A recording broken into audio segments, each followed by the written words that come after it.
Buen día, ¿cómo se encuentran, jóvenes? Les mando un afectuoso saludo y vamos a iniciar con la clase del día de hoy, miércoles 6 de mayo, con la clase de biología. El tema que vamos a ver es el siguiente: adicciones, drogas legales y daños a la salud. Aprendizaje: explica la implicación de las adicciones en la salud personal, familiar y en la sociedad. Desarrolla conductas saludables. Muy bien, pues empezaremos primero por definir lo que es una droga.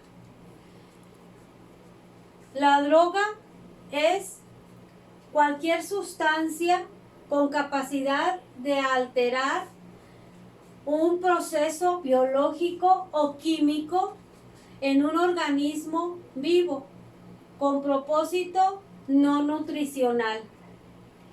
Estas drogas se pueden obtener a través de los animales, de los vegetales o de los minerales.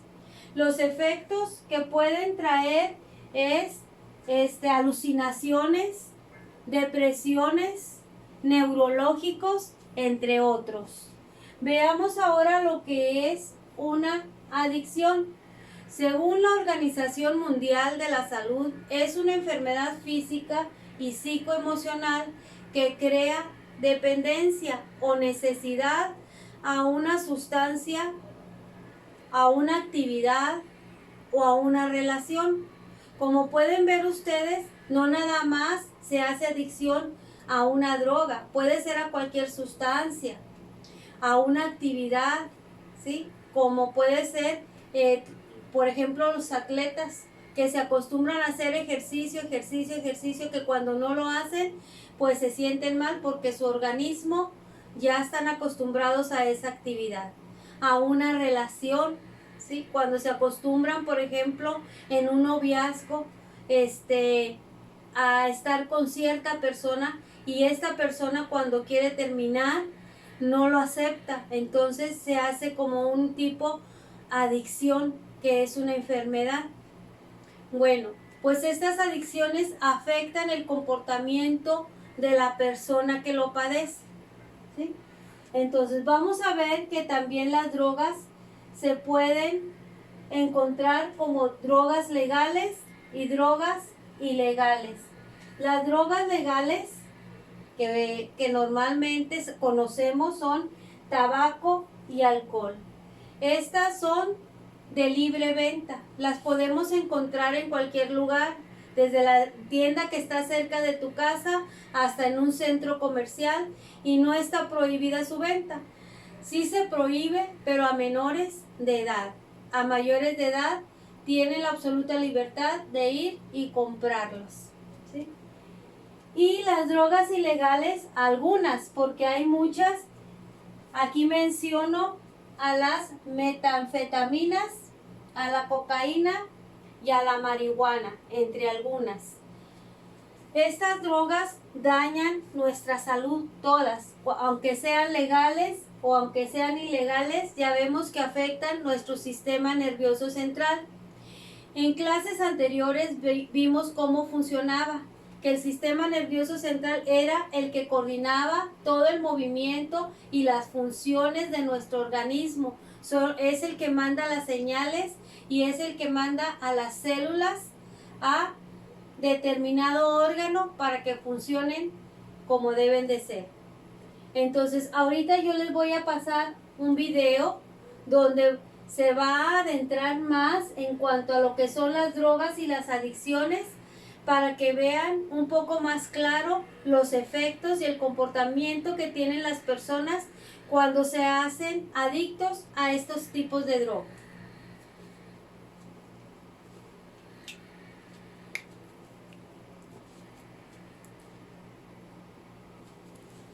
Hola, bienvenidos a Un Profesor. En este vídeo nos vamos a tener un tema que sé que interesa a mucha gente, a mí también me interesa un montón, que es cómo se comportan las drogas en el cerebro, ¿Qué pasa a nivel del sistema nervioso? ¿Cómo puede ser que hagan lo que hacen? Bien, para empezar vamos a hablar de las drogas como esas sustancias que generan un comportamiento basado en la adicción. ¿Qué es una adicción? Una adicción no es más que un consumo compulsivo e incontrolado de dicha sustancia, la que vamos a llamar droga, y eso sucede incluso aunque haya consecuencias negativas. Esto es así porque la propia droga lo que está haciendo es aportar una gratificación, es decir, genera una sensación placentera que detecto como positiva, ¿sí? Es algo bueno. Y eso, además, va a producir conductas reforzadoras, es decir, un comportamiento en mí en el que yo, por un lado, a nivel de plan mental, voy a decidir consumir eso. No digo que sea libre, pero sí que al final siento que tengo que ir a hacerlo y lo voy a hacer y me voy a organizar para llegar a consumir otra vez eso. Y también hay un componente motor. Hay un componente que hace que mi cuerpo repita ciertas acciones para así poder recibir ese estado placentero. Y es que de esto van las drogas, de sentir placer. Vamos a ir un poco más en detalle. Por ahora solo comentar una primera línea, que es este placer que sentimos, esta necesidad, ¿no?, de volver a repetir, tiene que ver directamente con que las drogas facilitan la liberación de dopamina en unas regiones del cerebro que se llaman el circuito de recompensa. Y en la siguiente pizarra vamos a hablar de ello. Este circuito de recompensa se activa, digamos, sus diferentes regiones están conectadas a través de neuronas dopaminérgicas. Esta es la principal forma en la que esto funciona. Puede haber otras formas, quizás sí, pero en cualquier caso van a emular ese efecto de liberar dopamina. O evidentemente esta activación es artificial, ¿sí? Este circuito de recompensa enseguida entenderemos cómo se activa naturalmente y que en el fondo este circuito que tenemos todas y todos los animales que contamos con él ya funciona. Y funciona para asegurar nuestra supervivencia y nuestra reproducción. Ahora, ¿qué es lo que producen las drogas? Las drogas sobre todo lo que van a hacer es cambios moleculares, cambios celulares. No tienen que pasar todos a la vez, pero sí que se ha visto, ¿no?, estudiando los diferentes efectos de drogas en el sistema nervioso, que puede suceder una o varias de estas opciones que comento. Pueden haber cambios a nivel de las rutas metabólicas de la propia neurona. Pueden haber cambios en la señalización celular, es decir, en las moléculas que usa esa neurona para comunicarse, mejor dicho, para que diferentes partes del interior de la neurona se comuniquen entre sí, o bien que la neurona se comunique con otra.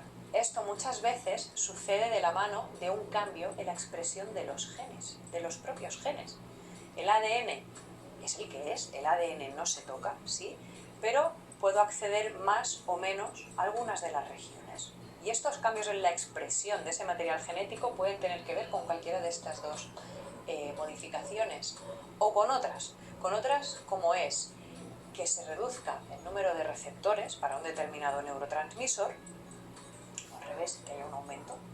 En general es a la baja, pero pudiera haber un aumento. Y también en que cambie la concentración de neurotransmisor, de un determinado neurotransmisor. Bien, vamos ahora a ver un poquito más qué es esto del circuito de recompensa. Aquí vas a encontrar un dibujo súper esquemático, que a mí es lo que más me funcionaba cuando estudiaba. Algo bien sencillo para visualizar las tres regiones más importantes de lo que es el circuito de recompensa. Es, insisto, un circuito muy esquematizado, ¿vale? Aquí he subrayado cuáles son las regiones que segurísimo participan y la relación entre ellas, que a día de hoy ya está bien estudiada, pero también recuerda que hay otras regiones de las cuales todavía hay que investigar más, que se ha visto que sí que afectan, pero no son de entrada tan relevantes, tan esenciales, sí, como estas. ¿Qué tres regiones son? El área tegmental ventral, que está en el mesencéfalo, el núcleo accumbens y la corteza prefrontal. Estas dos últimas, ambas en el prosencéfalo. Estos puntitos rojos figura que son la dopamina, que es el neurotransmisor que hemos dicho que conecta estas tres regiones. Dicho de otra forma, tú, yo, nuestros gatos, nuestros perros tienen un circuito de estos dentro, y la cuestión es que esta red suele estar apagada. Suele estar apagada porque si no estaríamos continuamente sintiendo placer por cualquier cosa. Ahora miraría una mosca y me daría placer, ahora me rompería un hueso y sentiría placer. No tiene sentido. Este circuito natural va a ser artificialmente estimulado, de forma que el área tegmental ventral va a liberar dopamina, que al conectar, al unirse a sus neuronas en el núcleo accumbens, las neuronas con receptores para la dopamina, se van a activar y esto a la vez va a liberar dopamina en la corteza prefrontal. Fíjate que va en las dos direcciones, ¿sí? Desde la zona del mesencéfalo hacia el prosencéfalo y a la inversa. Entonces, cuanto más se estimula este circuito, pues más se consolidan sus sinapsis. Por eso, cuantas más veces tomas una droga, más fácil es que te hagas adicta o adicto. Entonces, otras regiones que participan el hipocampo, participa el tálamo dorsomedial. Por ejemplo, ellos lo que hacen es afectar al núcleo accumbens, ¿sí? Mandan eferencias y producen su activación sin necesidad de pasar por aquí. Esto también puede ser. Estas regiones, si se activan, pueden activar directamente esta otra sin necesidad de que esto empiece, la activación. Y luego tenemos otros núcleos. El núcleo del RAFE, que produce serotonina, y el locus coeruleus, que produce noradrenalina. Esta región se ha visto que también pueden afectar a uno de estos núcleos, a varios o a todos, ¿sí? Y se está investigando más. Entonces vamos a ver cositas en concreto. Vamos a poner imagen a esto. Por ejemplo, la nicotina. ¿La nicotina cómo actúa? ¿Cómo nos engancha la nicotina? La nicotina, por ejemplo, está muy estudiado. Tenemos aquí en el área tegmental ventral receptores nicotínicos, es decir, receptores para el neurotransmisor acetilcolina. Entonces, las neuronitas son neuronas de dopamina, no nos confundamos con esto, ¿eh? Las neuronas de dopamina tienen en su membrana receptores para la nicotina, ¿sí? Mejor dicho, tienen receptores nicotínicos. Los nicotínicos, ¿qué son? Son receptores que pueden captar la acetilcolina que se libera cuando yo me fumo un cigarro. Esa acetilcolina se unirá, ¿dónde? En las neuronas que producen dopamina. Y cuando se una a ellas, las neuronas que producen dopamina dejan ir dopamina. La dopamina activa el núcleo accumbens, que se activa y dopamina hacia la corteza prefrontal. Así va con la nicotina. La cocaína, el speed, drogas que te ponen a 1000 por hora. Los psicoestimulantes directamente lo que hacen es afectar a los transportadores de monoaminas, dejando que las monoaminas queden en el espacio sináptico más tiempo y así se prolonga su efecto. Monoaminas como la propia dopamina, como la noradrenalina, ¿no? Por eso ese acelerón y esa mandíbula para un lado y para otro, y también como la serotonina. Sí, todas estas, no es que produzcamos más de ellas, es que simplemente lo que hacen es afectar a los transportadores que deberían meter el neurotransmisor dentro de la neurona. Seguramente lo que van a hacer es bloquear ese transportador y el neurotransmisor se va a quedar feliz y campante por el espacio sináptico, con lo cual su efecto se prolonga. Los opiáceos. Los opiáceos es curioso, los opiáceos tienen receptores también en neuronas dopaminérgicas del área tegmental ventral. ¿Sí? Entonces, tenemos aquí, también tenemos receptores en el núcleo accumbens, de forma que directamente, si yo me pincho heroína, la heroína se va a unir a receptores que hay aquí y a receptores que hay aquí. De nuevo, receptores que hay en la membranita de las neuronas dopaminérgicas, y cuando el opioide se une ahí, la neurona dopaminérgica va a liberar dopamina. Además, los opiáceos también actúan en una región que es parte de un circuito, lo que se llama el circuito de regulación interna del dolor, el circuito interno del dolor, que es precisamente un circuito que participa, como dice el nombre, de esa experiencia del dolor. El dolor puede tener un componente físico, pero sobre todo el dolor es una experiencia subjetiva y propia, ¿sí? Cada persona tiene una percepción del dolor distinta. Lo que está claro es que las drogas, si decíamos que una sustancia es una droga en la medida en la que produce placer, aquí voy a hacer el matiz. ¿Qué hace una droga? O directamente libera dopamina y produce placer, o reduce la sensación de dolor. Reduce incomodidades, reduce algo que me está haciendo sufrir. Y es lo que hacen los opiáceos. Aparte de activar el circuito de recompensa, activan regiones que cuando se activan yo me siento con menos dolor, ¿sí? Duele menos. El etanol. ¿Qué hace el etanol? Otra cosa. El etanol actúa facilitando la apertura de receptores GABA, receptores que son canales iónicos. ¿Qué pasa? El etanol, en verdad, es curioso, pero nos da la sensación de que uno se vuelve súper desinhibido, ¿no? Como si te subiera la energía. Lo curioso es que a nivel molecular, el etanol lo que está haciendo es inhibir neuronas de regiones muchas veces de las cortezas, que tienen más que ver con nuestra cognición, y otras de regiones emocionales. Entonces, ¿qué pasa? Que estamos desinhibidos porque estamos más relajados. Eso es lo que hace el alcohol nos relaja. Y al relajarnos, pues uno fluye más con las cosas. Entonces, fíjate que no es directamente sobre estas regiones, se postula que sí, que puede actuar quizás también sobre el núcleo accumbens o sobre el área tegmental ventral, facilitando la liberación de dopamina. Pero sobre todo se ha visto que el etanol produce esta inhibición de las neuronas y que eso a nivel de comportamiento hace que uno esté así, ¿no? O más fluido. Hay otras drogas, como puede ser el cannabis, que su principio activo es el THC, o como pueden ser las drogas disociativas, como la ketamina o el polvo de ángel. Tienen formas de funcionar a nivel molecular distinto, pero todas ellas coinciden en que activan de una forma u otra este circuito de recompensa, o bien reducen sensaciones de incomodidad, sensaciones de dolor. Esto es lo que hace que una droga genere un cambio en mi forma de pensar y en mi forma de actuar, para así yo volver a repetir esa experiencia placentera. Casi nada hemos dicho, ¿eh? Bien, espero que te haya quedado un poco más claro cómo funciona todo esto y te sugiero que veas otro vídeo que hay acerca del sistema de recompensa. Vamos a hablar solo de cómo se activa de forma natural este sistema de recompensa y un poquito mejor cómo funciona. Yo creo que eso te ayudará a ver toda la perspectiva. Así que nos vemos pronto. Feliz estudio.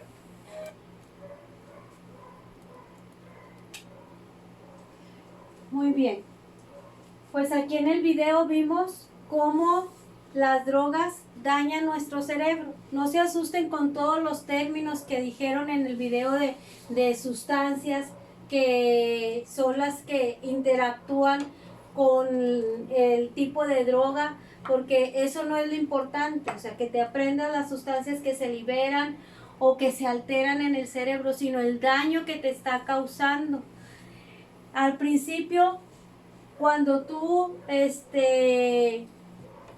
quieres saber de las drogas, lo haces porque te llama la atención, porque tienes inquietud, porque quieres saber cómo se siente, y no sabes cuándo empezaste y cuándo estás ya dentro de ellas, porque el efecto que trae, como decía ahorita en el video, es placentero, pero no sabes el daño que te estás haciendo interiormente.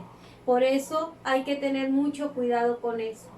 Tener mucha comunicación en casa, con tu papá, con tu mamá, cuando traigas inquietud de saber algo en cuanto a las drogas. No nada más, por ejemplo, en las drogas que son ilegales, por ejemplo, también en las drogas, bueno, este no es el esquema de las drogas legales y las ilegales, es no nada más hay que tener cuidado con las ilegales, sino también con las legales. ¿Por qué? Porque también se crea una adicción. Vamos a poner el ejemplo de la cafeína que contiene el café y los refrescos, que eso sí que estamos muy acostumbrados a ellas.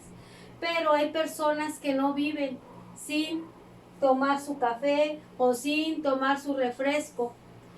¿Qué es lo que produce?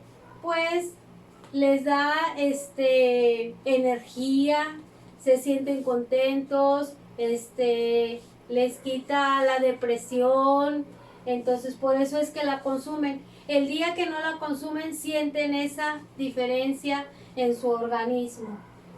Entonces, lo que es la cafeína en el café y en el alcohol también es una droga. Una droga que también puede causar efectos dañinos en nuestro organismo. Si lo consumes en bajas cantidades, no te daña, pero si tú aumentas la cantidad de cafeína diariamente, puede dañarte también tu sistema nervioso central, tu sistema cardiovascular, puede dañarte también algunos órganos. Por eso es que no se debe de abusar de este tipo de drogas. Entonces, espero haya quedado comprendido el tema de lo que es una droga, de lo que es una adicción, cuáles drogas son legales, cuáles drogas no son ilegales y lo principal, que te daña el sistema nervioso central. Nos vemos en la siguiente clase para continuar con este mismo tema.